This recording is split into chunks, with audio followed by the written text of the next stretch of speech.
Henry just brought me to this really awesome spot here today. There's like a million different benches here. It looks like there's a ton of different options. There's like a handrail. It doesn't really have that much run up, but there is one. This spot is like really interesting too.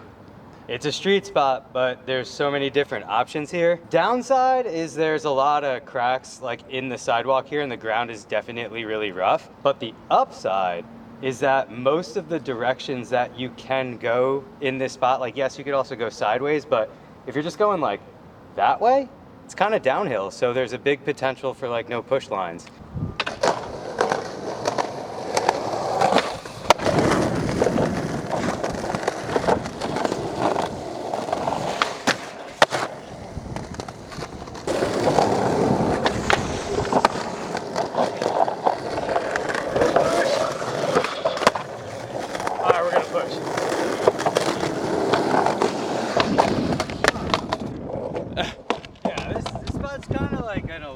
Dude, it seems like the ground's really rough. That's the downside to it. It slows you down. The cracks are pretty big, but from a distance it looks really sexy.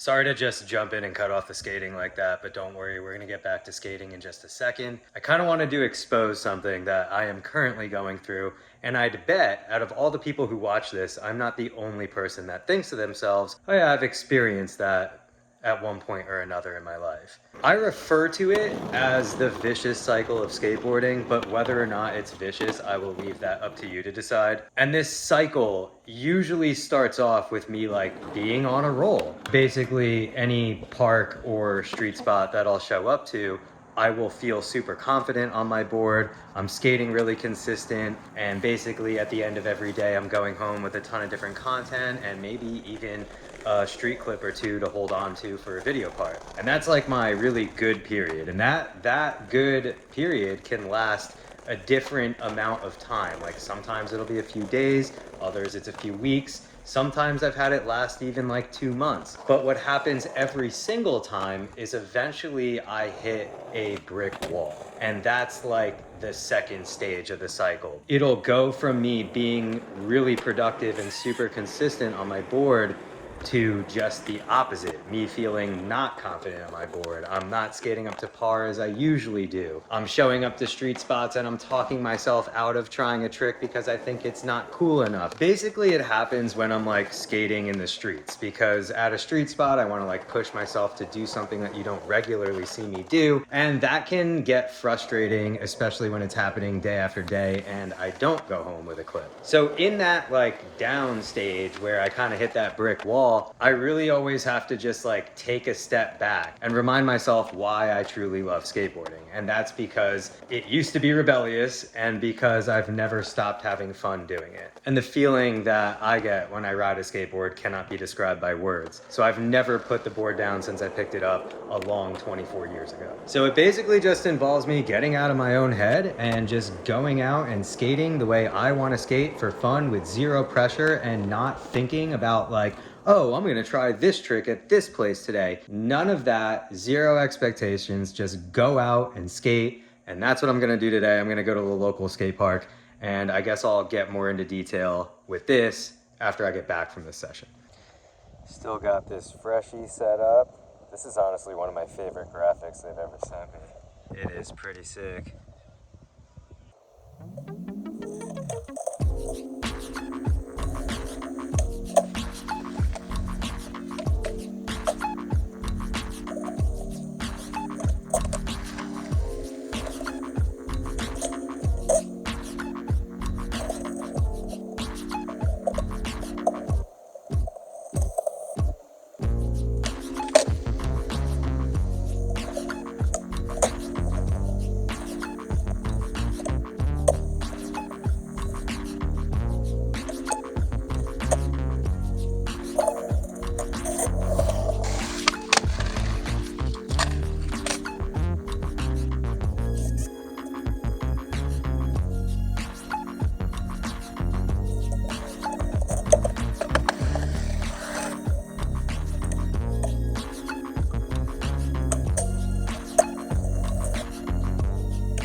So is it a vicious cycle? Like I said earlier, I'm going to leave that up to you to determine, because as frustrating as it is for me to like be in this point of the cycle where I'm just like, okay, take a deep breath, take a step back from worrying about what trick you're going to film where and worrying about street clips for a part. And instead of putting all of that unneeded stress and tension on myself, because at the end of the day, that's what I'm doing.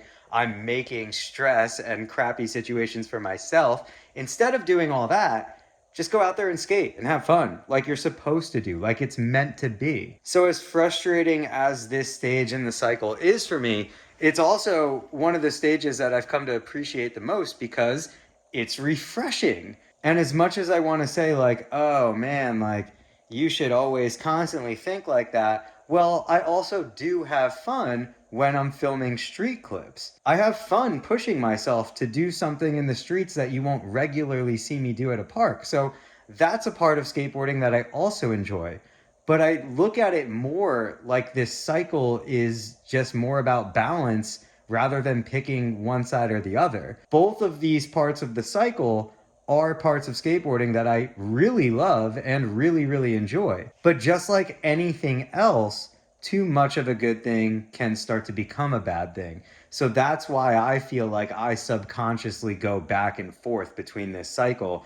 And it lasts like periods of time. It's just like me listening to my body more. And I don't know if that has something to do with me being older, because sometimes I hit the brick wall when I'm just like way too sore to even think about what spot in the streets I'm gonna go film at. That probably has something to do with me getting older. Like, I'm 34 years old now, and I've come to realize, obviously, that skateboarding is a really strenuous physical activity. And therein comes that whole conversation of, oh yeah, skateboarding's a sport. You guys are athletes. Like, me personally, I don't look at it like it's a sport. I don't look at it like it's an art either. Like, to me, skateboarding is just something that I do. It's a hobby that I love.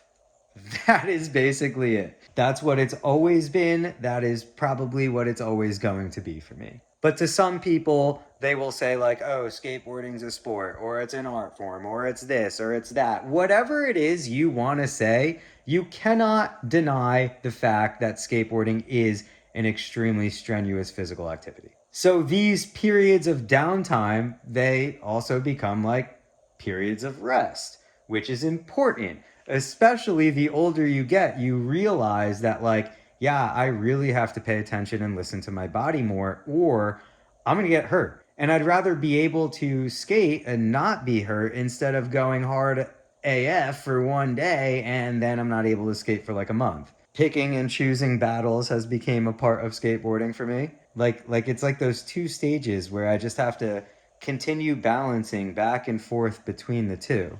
And I don't see anything wrong with that. Like, I think it's nearly impossible for anybody to think of one specific skater and think, oh, yeah, that person just has good days on their board every single day. They're always on point. Like, no, dude, we all have our good days and our bad days on and off of the skateboards. And one of my friends who is also a pro skater, James Petoniak, he once told me he once told me this saying. He was like, we were on the phone for a couple hours and I hadn't skated in 2 days because I was really sore. And I was telling him, like, dude, I feel super lazy for not skating. I'm just sitting at home resting and doing nothing. And he was like, dude, monks have this old saying about doing nothing. It's not doing nothing. It's called being in a state of rest. And that made me laugh a little bit because it also like made sense. But anyway, take it as you want with a grain of salt or not. If you feel like you've felt that cycle before, leave a comment, dude. Let's start a conversation. I'll see you guys on the next upload.